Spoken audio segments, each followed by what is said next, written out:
Well, that was quite an intro, John. I was afraid Dave was going to take up the whole half hour just describing your illustrious accomplishments. It makes me think, with a background like that at Goldman, Merrill Lynch, New York Stock Exchange, and Euronext, and of course MIT, you may be the best qualified person to answer this question. How has technology changed the financial services industry, and what are the technology developments you are looking at right now? Well, first, Eric, thank you for inviting me here. Technology has changed the financial services in lots of different ways. Probably the way that's in the papers the last few days is in the trading of stocks. Yes. So just to give you an idea, when I joined the New York Stock Exchange, the average execution time for a trade on the exchange was a little under a minute. Today, a trade executes on the exchange in under a millisecond. So that just gives you an idea. Traders are a little faster today, huh? Yeah, a little bit faster. But also, there's a lot of other changes that come from the technology. So the bid-ask spread for a stock used to be an eighth or a quarter of a dollar. Today, it's a penny, or even sometimes less than a penny. And the cost of executing a trade, so this goes particularly to the comments about individual investors. It used to be the case if you were to buy 100 shares of IBM, your commission would be a couple $100 in that trade. Today, most places, the trade's like $7. So the bid-ask spreads have come down, the execution speeds are much, much faster, and the commissions are much, much lower. Well, implicit in your answer is that that's because of technology. I mean, there have been other things that happened, deregulation, competition changes. Can you disentangle how much of that is changes in technology? Well, so it's hard because there has been a lot of change in terms of the structure of the market. But certainly technology is a very significant piece of the bringing down the costs. Now, the rule changes that allowed the U.S. market to be more competitive also allowed it to be much more fragmented. So it used to be the case that you could only trade New York Stock Exchange stocks on the New York Stock Exchange. Today, there's... Back when you were running it. Well, actually, that rule got taken out even before I got there. Okay. But today, there's 50 places that you could trade a New York Stock Exchange listed stock. And one of the problems of that is the market is very fragmented. There's not a lot of liquidity in many of these places, but it's also much less transparent. Because one of the great things about the New York Stock Exchange is everybody could see the prices, everybody could see the bid-ask spreads, and actually in the exchange, individuals and institutions all got to trade at the same price. And in today's marketplace, all of these dark pools, you can't see what the prices are, and so there's much less transparency. Well, yeah, and as you alluded to just now and a minute ago as well, this is something that's been in the news a lot. Michael Lewis is writing about the Flash Boys. He was on 60 Minutes. Actually, this morning's New York Times had an article, an op-ed, arguing the other side that this has been good for small investors, which wasn't so much the take of Michael Lewis and 60 Minutes. What's your take on this, the high-frequency trading and how it's affecting the markets? So, as I said, there's no question. If you're trying to buy 100 shares of IBM, if you're the traditional retail investor, you have nothing to do with high-frequency traders. All right? You're going to get the benefit of a penny bid-ask spread. You're going to get the benefit of low commission.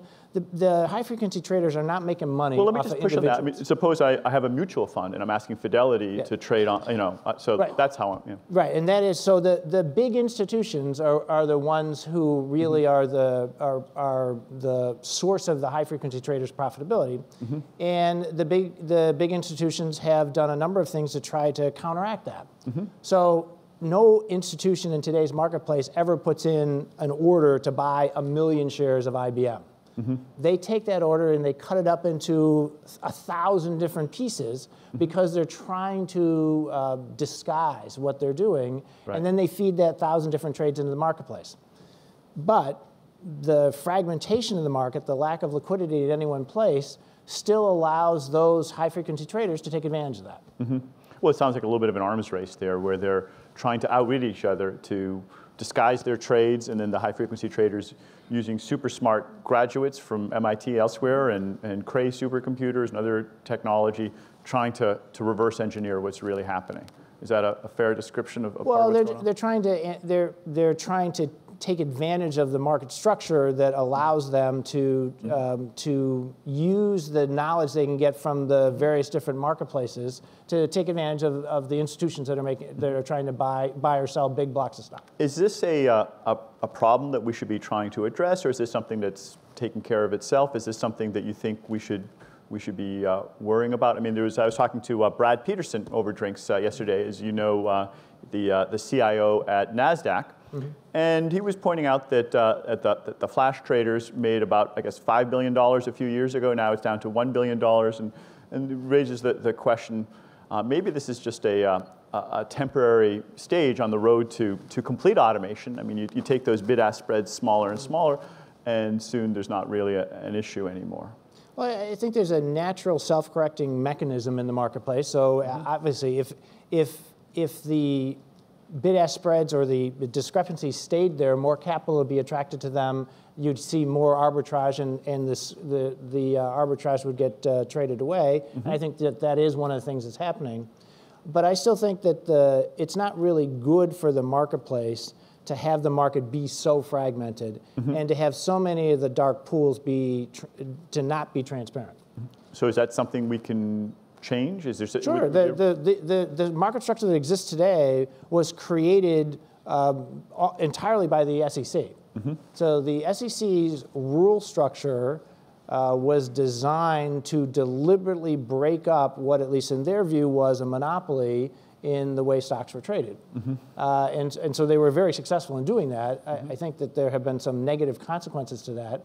But all you have to do is look at the futures market. So if you want to trade a futures contract, there's only one place you can trade a CME futures contract, that's on the CME.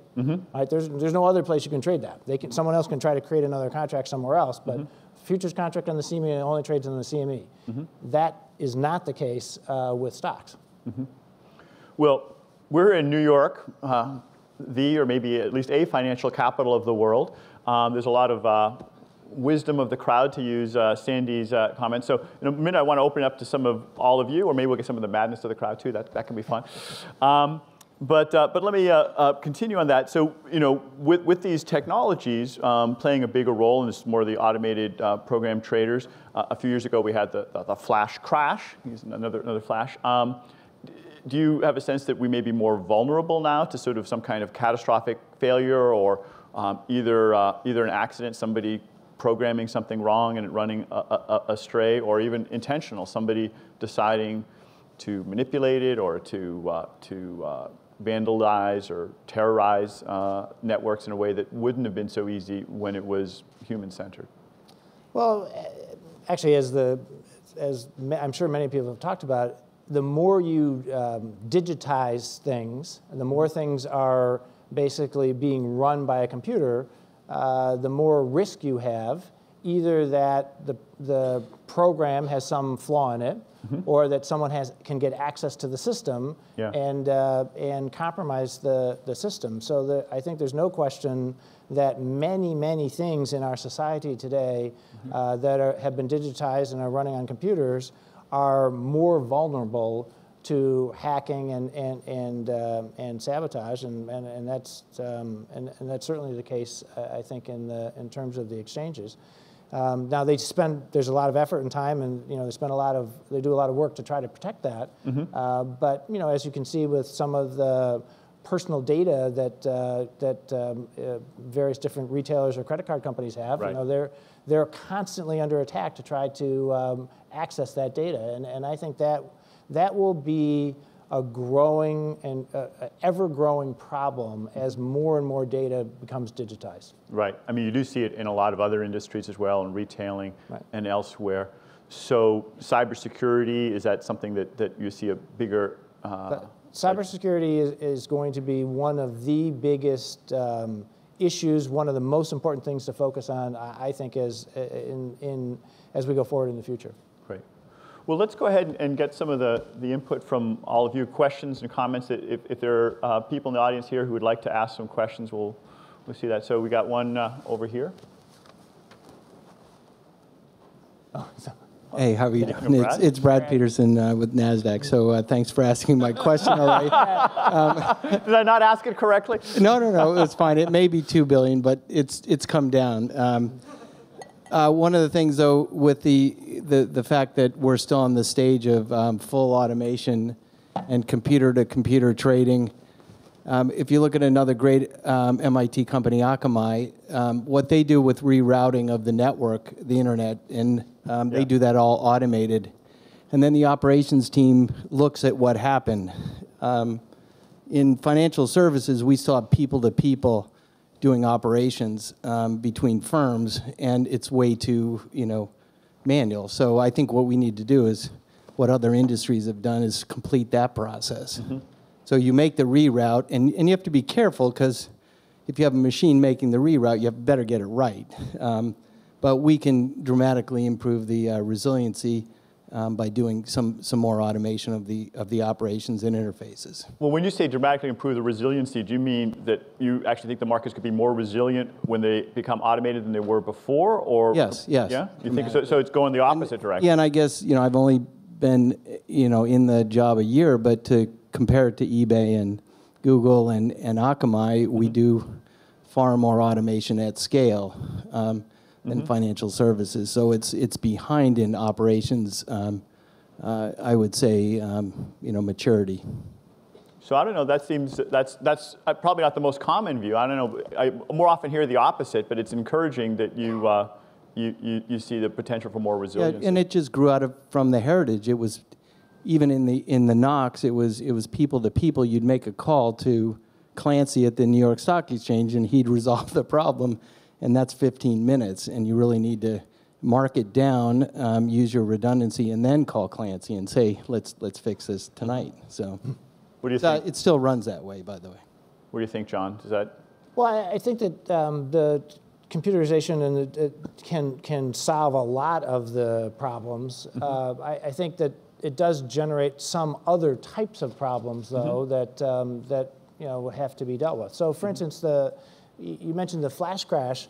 Yeah. The flash crash was really caused by a known fault in the way the rule structure worked, and so if the rules on how the markets actually are supposed to operate have flaws in them, you're going to see them from time to time. So it was a known flaw. Did somebody predict in advance that something like this was going to happen?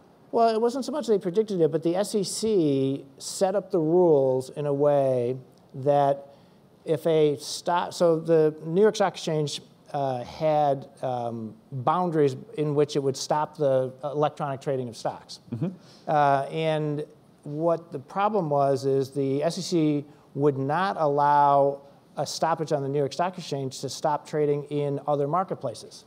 So when you had a stoppage on the exchange, either because of an unusual event or imbalance in terms of trading volume, on that particular day, all of the volume got rerouted into electronic exchanges. Because they could still trade there. Because they could still trade, but there wasn't enough volume, there wasn't enough liquidity in those marketplaces, and so you drove the prices down to ridiculous levels. Right, this thing that they were thinking were stopping it, they were actually making it worse. And so, that was a flaw in the rule structure, which they're now trying to fix.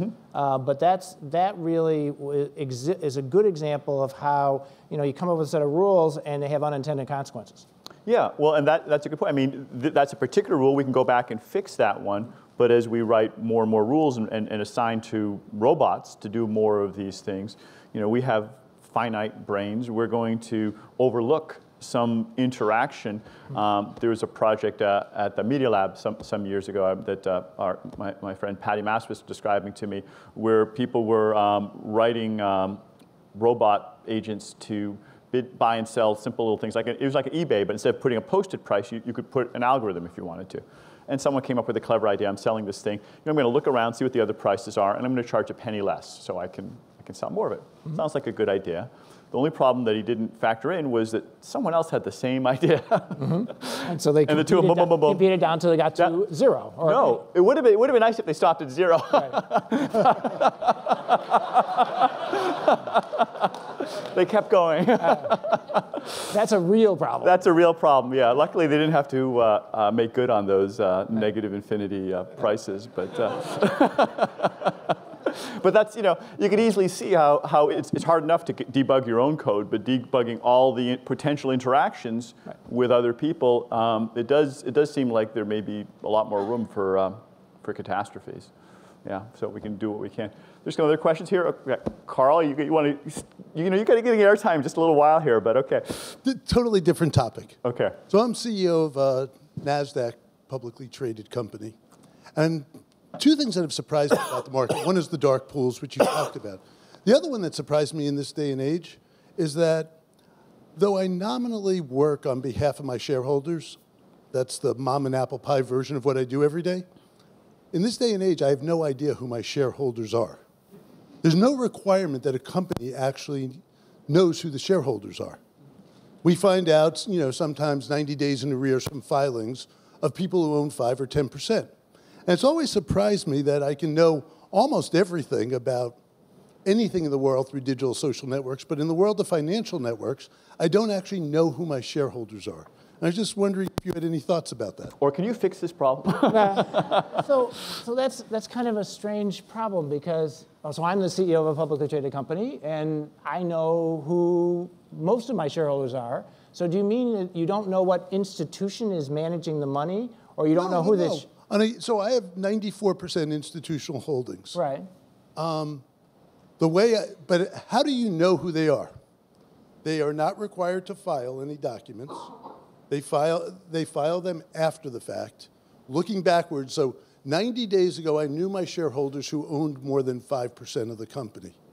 No. On any day or week or month, today, Fidelity might have traded 3 million shares. I don't actually know that. The composition of the ownership turns over in a month or... Well, apparently a millisecond. In a millisecond. The entire company can be traded. And do you want to know who your shareholders are? And do you think you have a right to know who they are? Well, so the answer is yes, I do. First of all, I want to know. I think it is important that you do know who you're working for.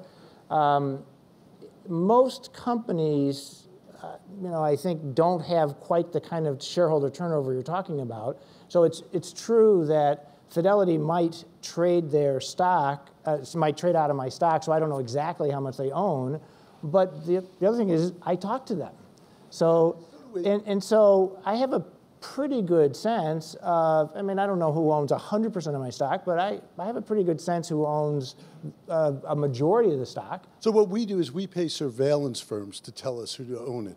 And it just seems like a crazy thing to have to pay people who take all those trades. Remember, the institution divides it into 1,000 little things, and then somebody takes the little pieces of confetti and tries to put it back in. Well, because obviously the data is already being collected. It has to be recorded when it happens. And you're saying that there's this interesting 90-day period where... It's just always surprised me. It surprised me that people don't know that nobody knows who their shareholders are. You have to do it out of the system. So out-of-band communication by calling and finding out seems like in this day and age of transparency, the wrong way to run public markets.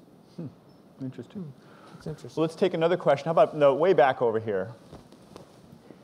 Hi, you touched on the subject of high-frequency trading, and I'm just curious, Mr. Thain, what are your thoughts about where high-frequency trading is going? Is more technology better? Are we going to see balloons in the middle of the Atlantic Ocean, platforms with servers floating on them, satellites coming into play? Or are you in favor of a pause in markets? Or will we be seeing taxation? How do you think this will play out? I'm not sure I understood. Maybe there's something that the balloons in the Atlantic Ocean. Is there a? Well, in this race for reducing latency and increasing trading speed, there have been articles that after the use, following microwaves, microwave technology, why not try move the servers closer to the exchanges in different parts of the world? Well, first of all, the exchanges already rent out space right next to their execution engines. And so they actually charge the high-frequency traders to put their box right next to the exchange's execution engine to minimize the latency between the two computer boxes. which is actually a business of the exchanges now. I think that it's likely, given all the focus on it, that high-frequency trading, partially for the reasons that were already talked about, that the profitability is declining. I think actually it will probably also decline because of the attention it's getting, particularly from the regulators. You know, I think that's not necessarily good. You know, there was an article today. It's not necessarily good that the profitability is declining? Well, no, that the overall amount of trading declines. There was an article, I think it's in the paper today, that Canada put in a tax or a charge on, it was actually on messaging, not on trading. Right. And I'm not sure on the cause and effect, but at least the allegation in the article was that the reduction in the ability of high-frequency traders to provide bid-ask spread quotes to the market actually led to a significant widening in the spread at which stocks trade. Right, yeah, that was this article that I mentioned in the New York Times this morning, maybe it was elsewhere as well, commenting on that it wasn't quite a controlled experiment, but basically it was a tax on messaging and including trade orders, which led to it hit the high-frequency traders much harder because they do a lot more messaging and trading. Right. They backed off, and almost immediately at that point, the bid-ask spreads widened some. So that suggests that at least part of what they're doing was tightening those bid-ask spreads. Now, the article also argued that a lot of institutions actually preferred to not have them tighten because, you know, when they're renting those servers right next to the exchanges, they're in effect front-running their orders. They're figuring out what their orders are going to be and selling just before they sell and vice versa. And so that's part of why the bid-ask spreads are narrowing. I think there's a debate around how much of it is the efficiency side versus the rent dissipation and reorganization side. But there are more questions. Let's stay up there in that back corner there, I think. The remarks that were made with regard to knowing the shareholders leads me to ask whether or not we can get all kinds of data, but can we really make meaningful decisions from it? If you knew on a moment-by-moment basis the change of your shareholders, what kind of decision could you make, or would you make on that basis? Well, sorry. Go ahead. My answer is I wouldn't change anything because I run my company. I think my job as a CEO of my company is to act in the best interest long-term of my shareholders, whoever they are. And so if I'm trying to maximize value over a long period of time for my shareholders, you know, whether Fidelity owns plus or minus X number of shares today versus yesterday is not really particularly relevant to the long-term business strategy that I'm trying to put into place. So I don't, the real answer is I don't really think it's terribly valuable, and it wouldn't really change how I ran the company.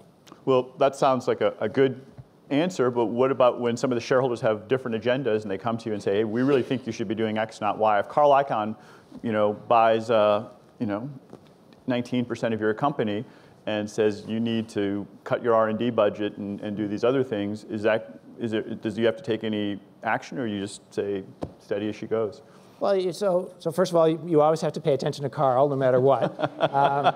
And second of all, you know, I do think that while you have to always take into account what your shareholders want, many times your shareholders, depending upon who they are, have different time frames for what they're advocating.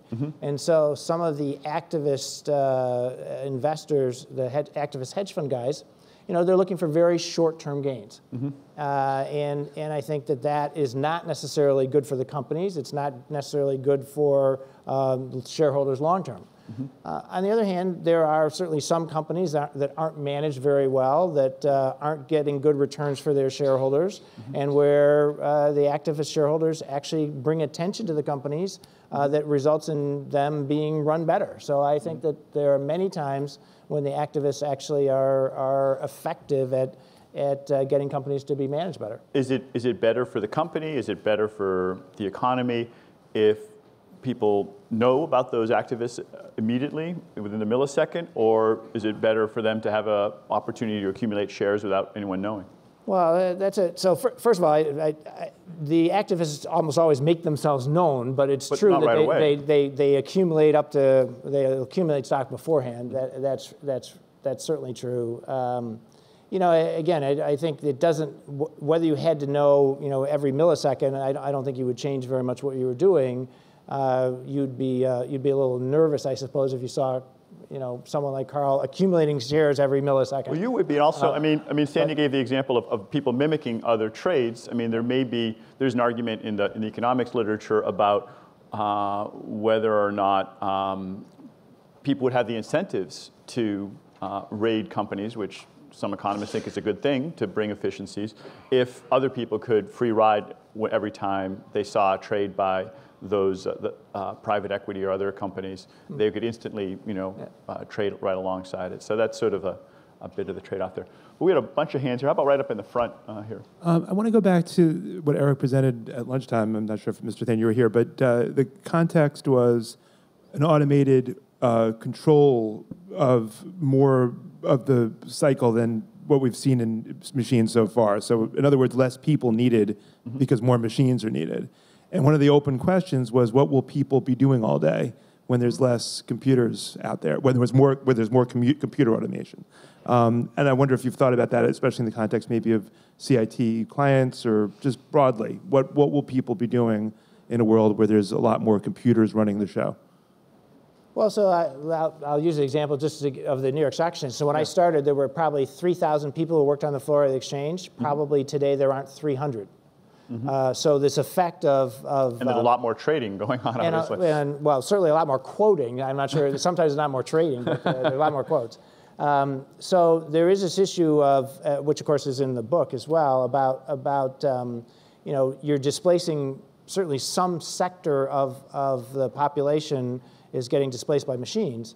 And unfortunately, that sector of the population is not trained many times to get other jobs that do get created. But you know, we create many other jobs in different sectors. It's not fairly distributed across. So certain people are more adversely impacted. But you know, as we automate more and more things, we still have lots and lots of more innovation going on, which creates jobs. They're just different kind of jobs. They require different skills.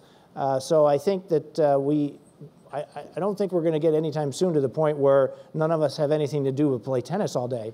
But I do think we have to worry about those people whose machines displace them in the jobs, and how do we get them to have the skills so that they can do something else? And that's a big problem. Say a little bit more about the kinds of jobs that you see in your industry being automated away. What are some of the ones that are disappearing? I mean, in some ways, there may be more robots, more software bots in financial services anywhere else, you know, constantly invisible to most of us making decisions. So what kinds of jobs are disappearing? What kinds of new jobs do you see being created? So I'm going to use an example not in the financial services industry, but it's just a really good example. So one of the things we do is we lease airplanes. So we buy airplanes, mostly new ones, from Boeing and Airbus, and then we lease them to the world's airlines.